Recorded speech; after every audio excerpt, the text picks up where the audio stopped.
DSP ने लगाई सृष्टि की क्लास, सभी के सामने निकलवाए उसके मुंह से सारे सच। अनिरुद्ध खोएगा अपना आपा। दोस्तों, स्टार प्लस के शो सीरियल झनक इस समय आपको एक के बाद एक हाई इंटरेस्टिंग ट्विस्ट देखने को मिल रहा है। जल्दी आने वाले एपिसोड में आप लोगों को देखने को मिलेगा कि डीएसपी दिखाएगा सृष्टि को, उसकी औकात निकलवाएगा उसके मुंह से सारा सच। तेजस की लगेगी बाट, अनिरुद्ध खोएगा अपना आपा, अरसी के उड़ेंगे होश। जी हाँ दोस्तों, बताते हैं आपको सब कुछ, लेकिन उससे पहले क्या दोस्तों आप भी चाहते हैं कि झनक और अनिरुद्ध एक हो जाएं और डीएसपी दिखाए सृष्टि को उसकी औकात? तो दोस्तों अपनी राय में कमेंट बॉक्स में जरूर बताएं। स्टार प्लस के शो सीरियल झनक में इस समय काफी ज्यादा हाई इंटरेस्टिंग मोड पर चल रहा है, जहां आने वाले एपिसोड में सृष्टि का सच जब आएगा जज साहब के सामने, पूरा सच जानने के बाद जज साहब ने लिया बहुत बड़ा फैसला। सीरीज झनक में हमें देखने को मिलने वाला है झनक ये सब कुछ साबित कर देती है कि सृष्टि ही उसकी माँ है। उसके बाद जज साहब सृष्टि को सजा सुनाते हैं और इसी वजह से सृष्टि को अब कुछ सालों की सजा देखने को मिलेगी। यहाँ देखकर सृष्टि बहुत ज्यादा घबरा जाती है और वहीं दूसरी तरफ अरसी का रो रो कर बुरा हाल होता है। इसलिए विनायक अरसी को संभालते हुए नजर आने वाला है, लेकिन अनिरुद्ध झनक का साथ दे रहा होता है, लेकिन और झनक से कहते हुए नजर आता है कि आज तुम्हें इंसाफ मिल ही गया और अब इस दुनिया में सर उठाकर जी सकती हो। तुम्हें किसी के आगे सर झुकाने की बिल्कुल जरूरत नहीं है। इसके बाद झनक देखती है कि अनिरुद्ध उसको कितना ज्यादा प्यार करता है और अनिरुद्ध ने अरसी के खिलाफ जाकर भी उसका साथ दिया। वहीं दूसरी तरफ अब गुरुजी चाहते हैं कि अनिरुद्ध झनक से शादी कर ले और झनक को अपनी जिंदगी की नई शुरुआत कर ले, लेकिन दोस्तों झनक ऐसा बिल्कुल भी नहीं चाहती है, क्योंकि झनक अरसी का रिश्ता नहीं तोड़ना चाहती है। वो जानती है कि अगर उसकी वजह से झनक अनिरुद्ध से कह देती है कि हम अगर दोनों एक नहीं हो सकते हैं, तो इसके बाद अनिरुद्ध का तो दिल टूट जाता है, लेकिन अनिरुद्ध नहीं मानता है। अनिरुद्ध ठान लेता है कि वह अरसी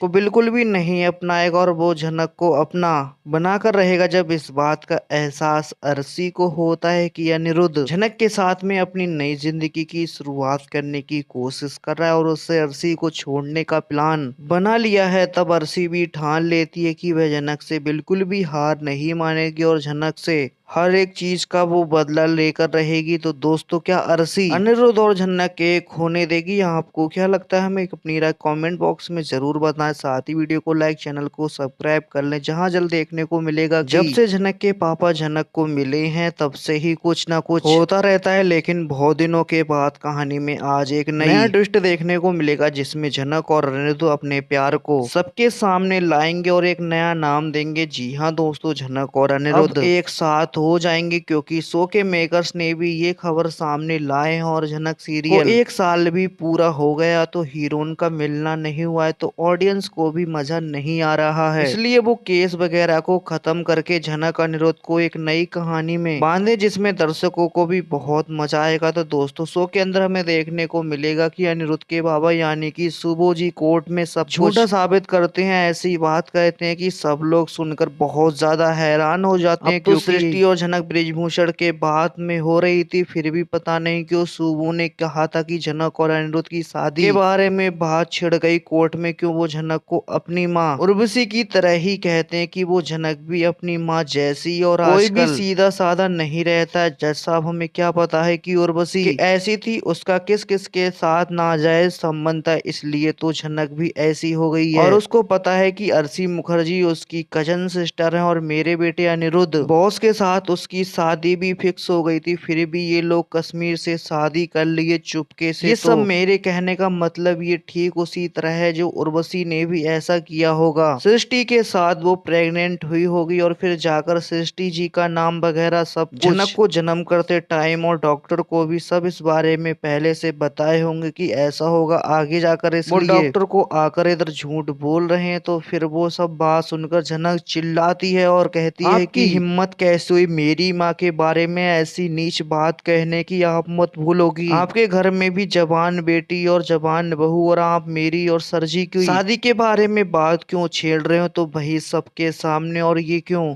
नहीं बता रहे हो कि ये दोनों की जबरदस्ती डिवोर्स भी कर चुके हैं, जो कि मैं कभी नहीं चाहती थी। अगर मैं ये सब छेड़ूंगी तो आपको पता है मिस्टर शुभंकर बॉस, आपके परिवार वाले मेरे साथ क्या क्या किए वो आप सब जानते हो। हम यहाँ कोर्ट में आए हैं इसलिए कि मुझे और मेरे पापा को जस्टिस मिले। तो वहीं पे अनिरुद्ध आके ऐलान करता है, क्योंकि वह जनक को ही अपनी पत्नी के रूप में स्वीकार करेगा, कहकर कोर्ट में आके सबके सामने कहता है मेरी पत्नी जनक है और फिर से मैं जनक से शादी करूंगा। ये सुनकर सुबू को बहुत बड़ा झटका लगता है, और क्यों ना लगे, वो सृष्टि का केस लड़ने के चक्कर में वो अपने प्लान में ही फ्लॉप हो गया है। तो दोस्तों हमें वहीं पर देखने को मिलेगा कि अनिरुद्ध जनक का हाथ पकड़ के कोर्ट से बाहर और जाते हैं और फिर से झनक से शादी करने के लिए प्रपोज करता है। तो झनक बिना कुछ सोचे समझे हाँ कर देती है और वे दोनों मंदिर में जाके फिर से शादी करने वाले हैं। आपके क्या सोचना है, अपनी राय में कमेंट बॉक्स में जरूर बताएं। साथ ही लेटेस्ट ट्विस्ट देखने के लिए वीडियो को लाइक, चैनल को सब्सक्राइब कर लें।